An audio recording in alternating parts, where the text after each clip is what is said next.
The All Dress Podcast with Conor McKenna, Eric Macramella, and Shaun Staal starts now. We are back with a new edition of All Dressed. It's been a while, but we're happy to be back with you. I'm Conor McKenna with Eric Macramella and Shaun Staal. As always, the gang is back together. Shaun, you can tell, is looking sun-kissed. It's a hot one. If you're watching us on YouTube, you're seeing that. If you're listening, I can tell you just that Shaun is...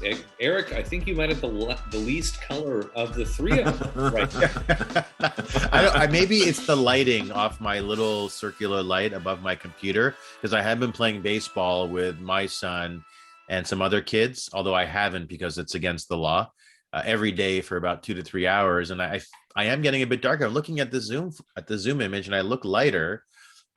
So it seems like I probably can't play the race card during this podcast, which is unfortunate. So Conor and I in Quebec, where things are starting to loosen up. You're in the province of Ontario. Like, what's the mood? You're out on the street, you're talking to your neighbors, like everyone's a family neighborhood. Like, what's the vibe? Like, you're deep into this now. Yeah, we're you nailed it. We're out there talking. I've been organizing these baseball games. No one has any qualms about it. All the kids wear masks as well. But there is profound frustration with what appears to be an inconsistent approach. And this whole thing with Ford shutting down the golf courses, not because golf increases the risk of transmission, but it's going for beers with your buddies after the fact, is so utterly astonishing / asinine that it just boggles the mind. You guys have golf. You're so lucky. I mean, my goodness. I mean, you got 4 people playing golf, Shaun. After you hit the ball off the tee, the ball goes in 4 different directions. You don't see each other till you hit the green. Anyway, yeah, pretty much. It is pretty frustrating, much, man. And it's the same thing. I'm out there pretty much every day, and there were a certain set of rules that pretty much and if you're like kind of a regular golfer, you're used to following a strict set of rules. If you if you're a true player, it's kind of your comfort zone. And one of the things was no tailgating. So pre-round or post-round, no one, congregating and having a couple of pops after 18 holes and talking about it, right? So it's like pretty consistent. And I haven't experienced, and I played a couple of different public golf courses, and I really haven't seen anybody kind of getting away with stuff. So I'm kind of surprised. It's been going great. Well, being from Montreal, I mean, I assume that in Quebec, the rules are, look, because of the pandemic, you guys can make out, but just no tongue. That's probably it, right? Quebec being what it is. Being what it is. Gross. Yeah. All right. So news from Canadiens practice, the worst fears of many fans were realized. And not only that, they added a little cherry on top, it seems like, with the most recent practice. Not only are Jesperi Kotkaniemi, who I think people are the most okay with, Cole Caufield, people start to get mad. Oh, Alexander Romanov is out now too for game 1 of the playoffs. And when I say out, they have chosen to remove these 3 players from the lineup, despite the fact that they are, as far as we know, healthy and ready to go. So let's talk a little bit about this. The sense I get, and you can take with the Twitter sentiment for what it's worth, but it's that torches and pitchforks seem to be that people are mad about this. And I understand why. I think that if I'm going to find a way to get really excited about this series, and yeah, it's the Habs and the Leafs, and of course that's really cool. But other than the Canadiens really making a series of it, and it appears that the smart money is that they won't do that. I'm not going to rule it out, but the smart money is that this is going to be tough for them. At least Caufield, no? Wouldn't it just be that much more exciting? And almost I could feel like, you know what? I don't care what happens. I want to see how Caufield does. At least I could have that if I was a fan. I get the frustration. So let's start with the big one here. Eric, when I tell you that Cole Caufield is not going to be playing, he has been ruled out of game 1. Give me your reaction and take it away. I got my microphone in my hand here and I'm leaning back because I don't want to get too emotional. So this type of posture for me, Shaun and Conor, allows me to be more relaxed and very cool. That aside, it's absolutely astonishing, if not lamentable, that Cole Caufield is not in the lineup. It is out of step. It is archaic. It has Bergevin's little mitts all over it. It is utterly asinine, and it is astonishing to me. Suzuki and Caufield belong together. I said that before Caufield was called up. He needs to play with Suzuki. We saw that against the Oilers, and Caufield looked great. And what you have in Cole Caufield, not only is a perfect partner for Suzuki, but you have a game breaker finally with the Montreal Canadiens. His shot, his release point, his quickness, his speed. He is someone that can score and score on demand. And the Canadiens need someone like that in the lineup. And I got to tell you, Shaun and Connor, when the news broke, I wasn't astonished because it's old school versus new school, and old school always wins out. Hashtag PK Subban. But I got to tell you, man, if I'm being honest, as a podcast, use a bad word, I was pissed. Yeah, when things confuse you in life, like you often ask yourself, like when you assess the situation, like why?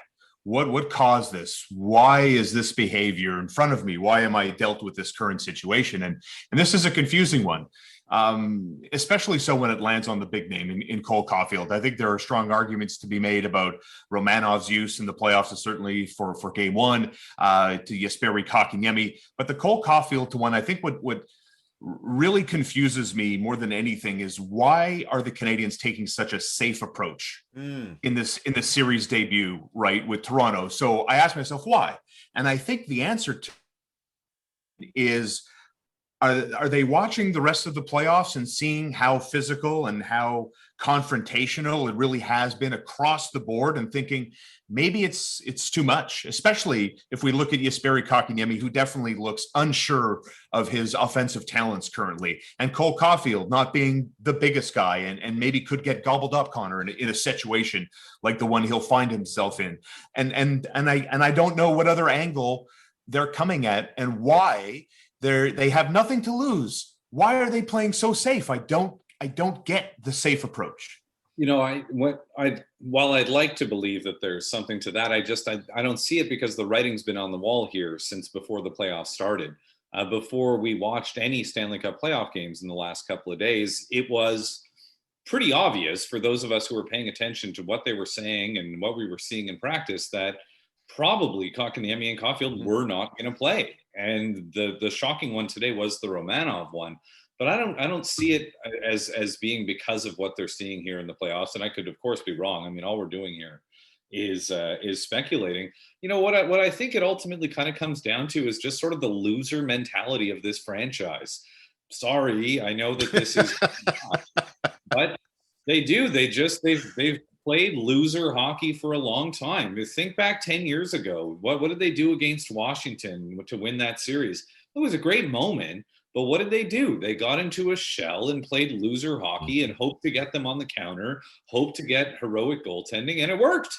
And maybe because it worked then, they think something like that can still work now. And I know the mentality is not exactly the same, but what it ultimately comes down to is Jacques Martin, boring defense first, right? First, don't get scored on. Then we can worry about scoring.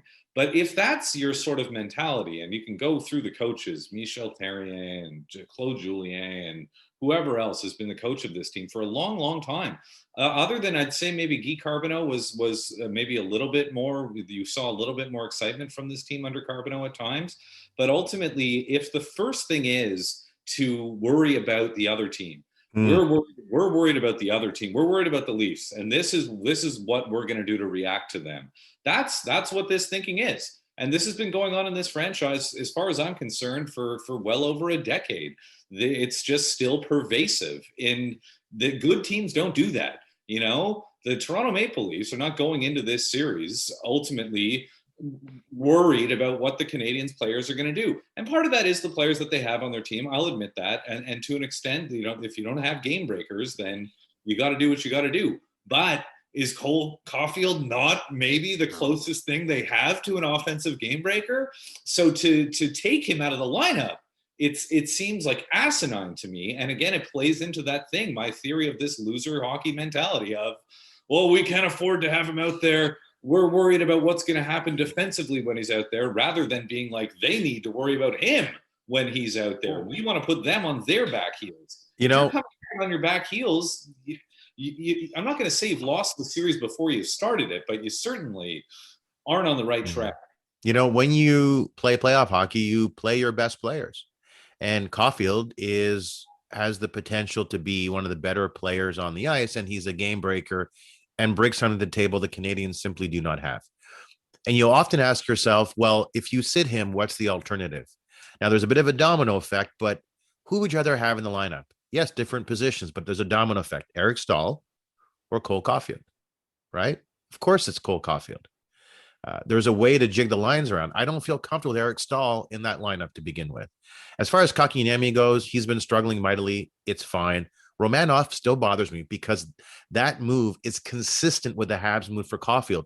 It's not trusting young kids when this is their opportunity to grow exponentially as athletes. The playoffs present a unique opportunity to players to really grow significantly. And what Bergevin and Ducharme are doing, but mostly Bergevin, they are robbing Romanov and Caufield of what I see, Shaun, as a wonderful opportunity to grow as a player. I don't even look at it as being so much at Eric Staal as I do Paul Byron, or even to a lesser extent, someone like Arturi Lehkonen, who doesn't drive home the offense, but has been part of a dynamic line down the home stretch of the regular season. But I think with those two guys, even though Paul Byron's on multiple occasions tried to be removed from the organization this season via waivers, is that those two guys in Lehkonen, now with Evans and Paul Byron, are pain in the butt players. And Jesperi Kotkaniemi is not in that category. And I don't know if Cole Caufield's a pain in the butt player, but I don't really care if he is or isn't, to be honest with you. He's got that X factor. And you can bury him. You don't have to gobble him up 5-on-5. You can pick your spot situationally with Cole Caufield. You don't have to lean on him exclusively. If you have Paul Byron out there on the line, he could still at least be part of your second wave of your power play, if not the first. I mean, he's got the magic touch, and I think you need to use that, especially when you're such an overwhelming underdog. Again, I'm going to go back to the first part. It's so safe, it drives me nuts. That's, but again, I can go back years and years and find the same thing. Like right now, what are the percentage chances that this Canadian team wins the Stanley Cup right now? Give me a number. 0.1%. Yeah, exactly. Okay. Yeah. Here, I'll give you a number. 0%. No way. No way. And that's fine. Don't get me wrong. But if you accept that fact, then what exactly is it that you're doing here? Because if you're thinking about this year as potentially a learning experience, Romanov he did this last year, remember? They brought him over, they burnt a year of his entry-level deal so that he could watch playoff games from up close. Fine, maybe I can buy that for 1 year, but you need to do it again now. But let's go even further back with this team. Let's go back to Alex Galchenyuk. Remember, Alex Galchenyuk, he can't play center. We can't have him playing center because, it's too much, and we need to have him on the wing. Why? You're not winning the Stanley Cup. You think this guy's going to learn how to play center while playing on the wing? Mm-hmm. You think this Jesperi Kotkaniemi is going to learn how to play center while watching or learn how to play playoff hockey by watching from the press box? That Cole Caufield is going to learn by watching from the press box when you have no chance of winning the Stanley Cup. So then why not get these guys some real-time experience? It drives me crazy when I think about this because we see the same thing happen time and time again. Let the kids play. Eric Staal is not going to be on this team next year, for God's sake. If the time is not now, and any reasonable person knows that the time isn't now, then what the hell are they doing? I tell you, because I just honestly don't think they think that way. I think Marc Bergevin, deep down in his heart, doesn't think that way. And I think when he looks at Carey Price and he looks at Shea Weber and he goes, I'd rather go down with Eric Staal, Yoel Armia, Paul Byron, Arturi Lehkonen, the safe security, knowing that, can you imagine, hypothetically speaking, because let's take it that way. Let's take it with Cole Caufield or Romanov blowing a tire, blowing a fundamental play, and boom, Carey Price can't bail him out. Puck's in the back of the net. I mean, these guys are going to have a connection fit, man. It's why they love the veterans. It's why they love the experience. And if they think they have a chance, they have a chance, and that's all they need. But the veterans aren't even that good. I mean, that's the but they're trusted. But Connor's is right, because strategically, I don't disagree. Having Caufield in the lineup, and maybe even Kotkaniemi, who struggled, but having Caufield in the lineup makes the Canadians better. Why? Because they have the two big issues. They can't score. Caufield helps you score, but their most significant issue is a complement of defensemen on the whole that are not nimble and agile. You see a lot of uncontested zone entries, a lot of defensive breakdowns, and having speedy wingers and centermen coming back to help is what the Canadians need, because this defensive core, as a result of not being able to be as perhaps as nimble as they need to be, you've got these labor transition games. I mean, none of it on the back end. This decor was built for 1980, not for 2021. And so the question should be, who are my best players? Who gives me a best chance to win? And as Conor said, I think you're right. The Canadians are worrying too much about who they are playing rather than who they should play. Oh, I like that. But and you know, just to that point, if this was Eric Staal of like 3 years ago coming off a 75-point season, don't get me wrong. I mean, obviously you do what you've got to do here, but the frustrating part of it is like, man, we saw Eric Staal play 21 games for the Canadians, and I feel bad because he's become so like the face of this, right? Like he gets ripped so hard. He's working his hardest. I mean, I just don't think he has much left. And it's also Jake Evans who's taken the job too. Fine. And, you know, at least Jake Evans is playing good hockey, was drafted by this team, was brought along, and this is a moment for him. I'm glad that Jake Evans is in the line, at least, right? Because it drives, when you're playing guys that you didn't draft and you didn't develop, they better be better than the guys that you drafted and are trying to bring along, or there better be a damn good reason why not.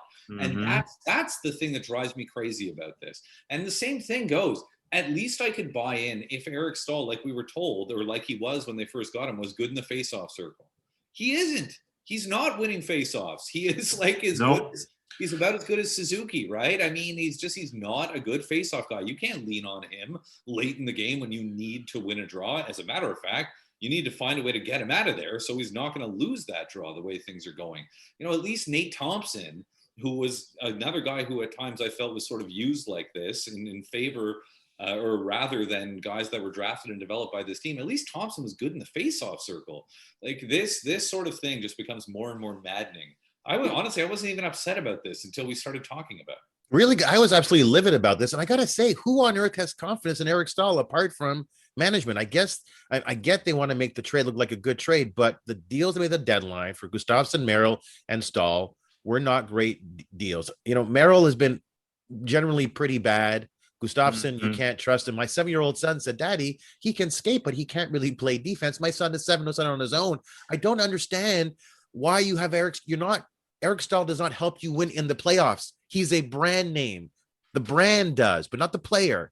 And right? Merrill, I mean, I just think back, right? Steve Ott, Andreas Martinson, those guys got into playoff games too, right? It's like you fall in love with these sort of jobber veterans, and they end up getting. But guys, I mean, are we? It's a safe play. Shaun, are we upset here? Are we upset because the Canadians are not providing three? And I would put Kotkaniemi in there because maybe as a fourth line center he has value, right? Because he's still a smart guy. Are we upset? Are we disappointed that the Canadians are not giving these three guys a chance to play game one and perhaps beyond when it comes to their development? Is this a significant issue for us? The one hurdle I can't overcome is Caufield. I can overcome Kotkaniemi rather easily, to be honest, as far as development and whether or not to play him. I would be on board. I would take up the side of maybe he's not playing, doesn't crack my roster for game one. The John Merrill, Shea Weber practice tandem, I think, is a massive, massive area of concern.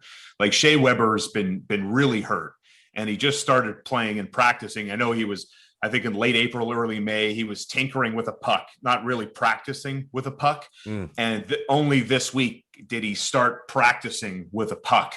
And now, right now, if we're to believe that we're going to go forward with John Merrill and Shea Weber as a tandem, you know, you've taken away a daring defenseman, a puck-moving defenseman, a mobile defenseman away from a guy who's getting used to getting his feel and his touch back, you know, while again not being the fastest guy. So I think that is post Cole Caufield, the next one that is, again, I'm going to go back to it. Safe is the word of this podcast for me. It's just too safe. It's just too safe. The lack of risk, which I don't even think, guys, is all that risky to begin with if we talk about those two guys only here. And that's the misnomer here, is saying that it's safe. They just think it's safe. Those guys are not good, and therefore they may be worse off. The lineup is not better. Like, come on now. If you were going to make a lineup on paper, this is not a better lineup than the one that you would make that would have the kids in it. It's not as good. So how is that safe? If on paper it doesn't give you a better chance to win, it's not. Because we know how they think. We know why they made this decision. It's one thing to say that they think it's safe. It's another to say that it is safe. But the other thing is, and when it comes to Kotkaniemi, I hear Ducharme, I don't know if you heard this hammering nail analogy that Dominic Ducharme made today, but he's out here talking about how basically that Kotkaniemi is a nail, and I guess he's the hammer, and they're trying to hammer this nail, and the nail has gotten crooked, and they're having trouble hammering it in. The nail's been crooked, guys, for weeks now, when the Canadians were in a playoff race that they had all but won, barring a really, truly catastrophic collapse. And yet he's still getting out there, but he's getting benched. He's getting benched for 7, 8, 9 minutes. He's missing entire periods. At the end of the season, he's having his lowest ice time of the year. And now that the playoffs have come, now it's time to straighten out the nail. Like, well, I feel like I'm taking crazy pills here. You had so much time to address this nail problem. If you did have it, you did nothing. You, I guess, thought it was going to fix itself. And now that the playoffs are here, now that you can really cut the kid's legs out from under him at 20 years old in the most hyped up Montreal Canadiens playoff series, I don't know, in the last half decade, arguably in the last 30 years, now you're going to bench him and put him out there. I mean, are we expecting the Kotkaniemi is going to come back and come out like a house on fire in game 2? Connor, I think it's fair to say it remains now an open question as to whether Kotkaniemi will be an impact player. He'll be a good NHL player. So whether it be an impact player or not, we'll see. There seems to be some frailty with him mentally, but I would still like to see him in the lineup. Still want to, because to me, he's a better option at center than Eric Staal. That's just my opinion. And with respect to Caufield, I'd like to see Armia drop down on the fourth line on the right side and see Caufield and Suzuki together, because when they play together, isn't it exciting? Don't we feel that it presents an opportunity that we don't have on the other three lines? Like, they can score anytime. You got this great artistic passer and this guy that is like an assassin, Yeah. Don't you wish you knew the other side, if it was possible to know what life would be like if he wasn't graduated to the NHL when he was graduated to the NHL? Because I'd be fascinated, because, you use you talk about the Ducharme quote, right? The crooked nail in the 2x4. It's not the first time they've had to kind of unhinge him from the wood and straighten him back out. He hit a wall, lost his way, was sent to Laval, got straightened out by Bouchard, came back, had a great resurgence and was a force in the bubble, and life was good. And now here we are back again, right? Like, yeah, I mean, there's been so much opportunity. He's had so many chances, I can't help but think that, with the line mates and the power play time and the NHL experience, that, I'd love to know what life would be like with this kid right now. Well, it's hard to imagine he'd be worse off than he is right now. No kidding. It's really hard to imagine that, A. And B, this is a very fair criticism, because people were saying it from day one. Yeah. And under Bergevin, this team has a track record of screwing this sort of thing up. So, all of those things add up to, I think, make this very valid. I feel bad for the kid. It's a tough spot. True. And look, you watch him play, and honestly, I mean, forget about the future prospects, because I get the sense that, like, some opinion from people is like, oh, the future. But think about the future being just game one. Like, you're watching Jesperi Kotkaniemi, guys. He's not good enough right now. He can't hang. Agreed. He can't hang. Come on. Yeah, now. but you know what? He did hang. Let's be honest, Eric. But he did hang in the bubble last year. Look, when I look at Kotkaniemi, but who cares right now, Eric? Now. No. But when I see a guy like him, he is an immensely talented hockey player. He's got a great shot. Doesn't use it enough. But part of the assessment of the value of a player is his psychological makeup. And just set aside for a moment that he was drafted 3rd overall before Brady Tkachuk, and just look at what we've seen from him over the past number of years. There seems to be this psychological frailty to him, and he may not be as mentally strong as you need to be. Other guys are called up young and they eat the pucks for breakfast. That's not how he's built. And so maybe the expectations are too high. For sure. 3rd or 4th line center, I'm fine with. And take Eric Staal out of there, because seeing him skate around, it's like he's got a piano on his back, for crying out loud. Are you kidding me? It's a joke. I'm with John on this. I'm not convinced that Kotkaniemi right now gives them a better chance. The issue that I have is just how he got to this point. Yeah. That to me is the bigger issue. All right, let's go to a new segment on the podcast that I like to call What are they thinking? Let's talk about Tony La Russa, who is the manager, I believe, of the Chicago White Sox. Now, I remember when Tony La Russa was an old guy managing the Oakland Athletics back in the Bath Brothers heydays of the 1980 whatever. Mark McGuire, Jose Canseco, and who else did they have on that team? Was it they had Langford? Maybe. You know, and they had Rick Cerrone. Okay. No, I don't know why I started thinking I was thinking about Bobby Bonilla and Barry Bonds, and then I was like, who's the other guy? The other guy was Andy Van Slyke. Van Slyke, yeah. I don't know how I got into that, but Tony La Russa is mad at his superstar player Yermin Mercedes. Why? Well, because Mercedes broke an unwritten rule in baseball, and that is during a game. Was this last night in the 8th inning? Was it?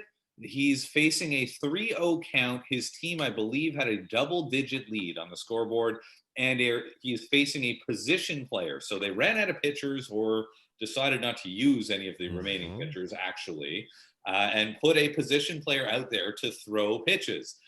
Mercedes, at a 3-0 count, sees a 46-mile-per-hour meatball come in and proceeds to crank it out of the yard for a home run. That breaks an unwritten rule in baseball. You're not supposed to do that. You're not supposed to swing 3-0 when you're up by that much. You're not supposed to try to hit home runs, I guess, when you're up by that many runs. And he believes, Tony La Russa has said publicly, that they're going to deal with Mercedes within the White Sox organization. He will deal with internal discipline. First thing, I wonder if Marc Bergevin might be perking up here and wondering if this is the right guy to succeed him as Canadiens general manager when Bergevin moves up to a president's role. Secondly, I want to hear what you guys have to say about dinosaur Tony La Russa. He of I believe, at least one DUI conviction that. At least when he was 75 last year. Yeah. So, what do you think of Tony La Russa versus Yermin Mercedes of the White Sox? You know, baseball has talked a lot about pace of play, increasing pace of play, and shortening the average length of games. After all those discussions and all that tweaking, this year, games are 11 minutes longer. This is where we are. Once again, baseball setting a record for fewest balls in play, setting a record for most time between balls in play. 30% of plays end with no contact, strikeout, home run, or walk. Baseball is wildly out of step with where it needs to be. There are so many entertainment options. And this unwritten rule book is very much, Shaun, in keeping with this old school baseball approach. And it's profoundly problematic. First of all, you know how hard it is to hit a 45-mile-an-hour fastball out of the park? Glenn Davis, who's the only guy I've ever seen take Pascual Perez deep on his Pascual pitch, that really slow curveball, talking about how hard it was to hit that ball out because it's going so slow. This is a 45-mile-an-hour fastball. There is nothing wrong with that. This is entertainment. And these players and these old school managers need to disabuse themselves of the notion that they are somehow above entertainment, because they're not. Yeah, they'll never win. The Tony La Russas, you know, the Joe Maddens of the world, they'll never win when this type of stuff becomes public. This is the type of stuff that needs to be kept internally. And like, I don't know if Mercedes just blew past the take sign. You know, if he looks down to the third base coach and the coach has given him the signal that you got to take this, and he decides to let it rip. He didn't. You know, he let it rip anyway. Yeah, and that's the thing, because, you know, like, think what you want about the old school way. Sometimes the old school way actually is the right way, because if you think about teams with the rigid structure, the Yankees, the Patriots, Alabama, they all have rigid structures. Remember, Rob Gronkowski would go on late night talk shows, and the host would ask him various questions. Hey, how come you didn't celebrate? And Belichick said, well, I can't talk about that. You know, the Yankees with the ridiculous nonsense, with the mustache and no facial hair and the long hair. They don't do it. They do it for one reason. They do it to see if you guys can step in line and follow the rules and be a team. And sometimes, and in these three examples, it really does work. And that's where I can get on board with trying to follow the team rule. If that's the rule, then follow the bloody rule. It's not a team rule. It's a baseball rule. It's different. Yeah. And that's why it sucks that it's out there, because he'll never win this war. He'll never win the war. But I can understand if you're trying to get everybody to fall in line, just follow the damn rules. You're playing a team game. Sean, what does it say? How disrespected is your manager when your shortstop, Tim Anderson, a freakishly good athlete, also in the White Sox, says, you know what? Mercedes did the right thing. We support him. Yeah. Right. What does that say? It's a great teammate, Eric. You think he believes it? But it says two things. It says LaRussa doesn't have the room or the clubhouse. And it also says it's a pretty clear declaration, from my standpoint at least, that LaRussa is old school and out of step and not where it's at, baby. Well, to that, I'll say this quickly here. I mean, that's extremely predictable. I think once he stepped foot into that locker room, he was already way out of his depth as far as relatability. And I think the other aspect of that is, that's what great teammates is. Can you give me some leeway and suggest that maybe he's just saying that to be a good teammate on the record? That maybe not 100% of him believes that it was the right thing to do against a position player, swinging away on a 3-0 count in an already lost ball game, and you're padding the stats. Give me a little leeway, but maybe 100%. And how about LaRussa openly castigating his player? No one's talking about race. I hate it. Someone will talk race. Yeah, but what is that? You know what? He's really going to pay a price. What was that junk and garbage? Who owns the White Sox again? Who owns the White Sox again? Who owns the White Sox? And is it still Reinsdorf, or is he still alive? I thought it was. Yeah, probably. All right, now final thoughts here. Top 4 of the week, boys. This was a lot harder than I thought it was going to be. I'm not going to lie to you. Yeah, this is brutal. It is in honor of the apparent reunited couple of the last 30 years. J-Lo and Ben Affleck reunited. No. Sorry about that.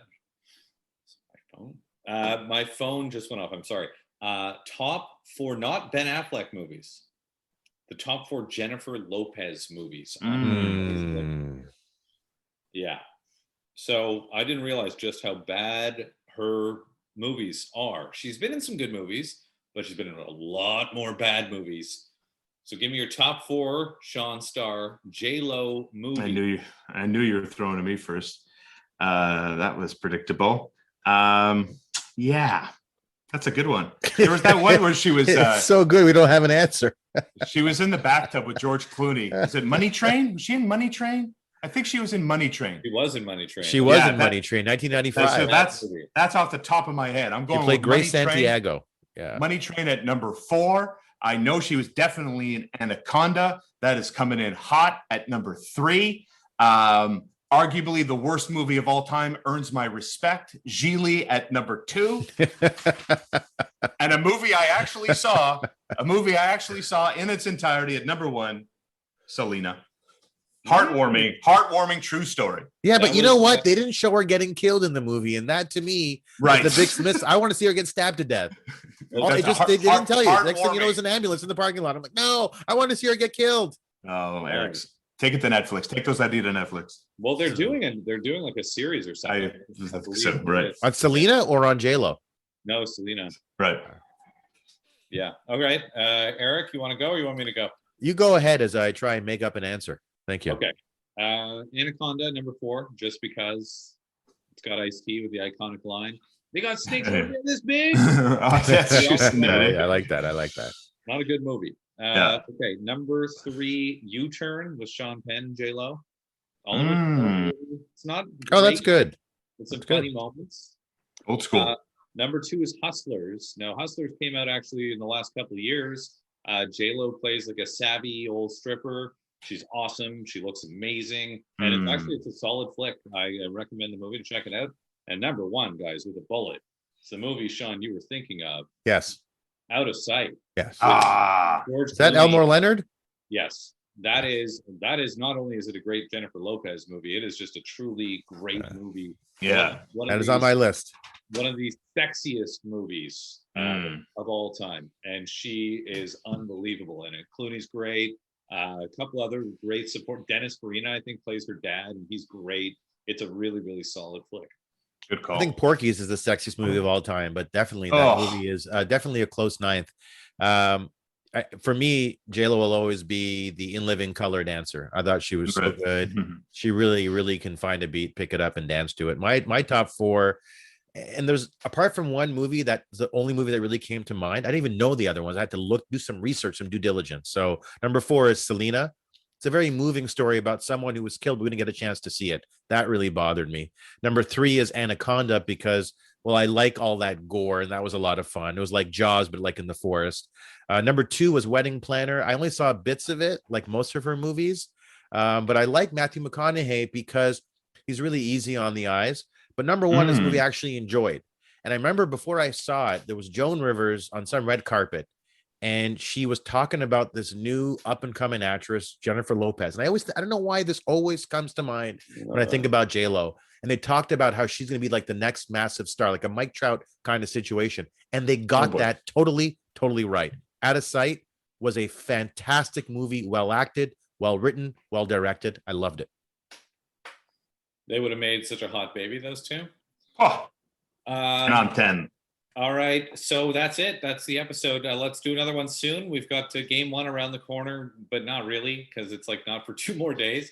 But we'll definitely get your reaction to game 1. Please subscribe, rate. Eric, thank you.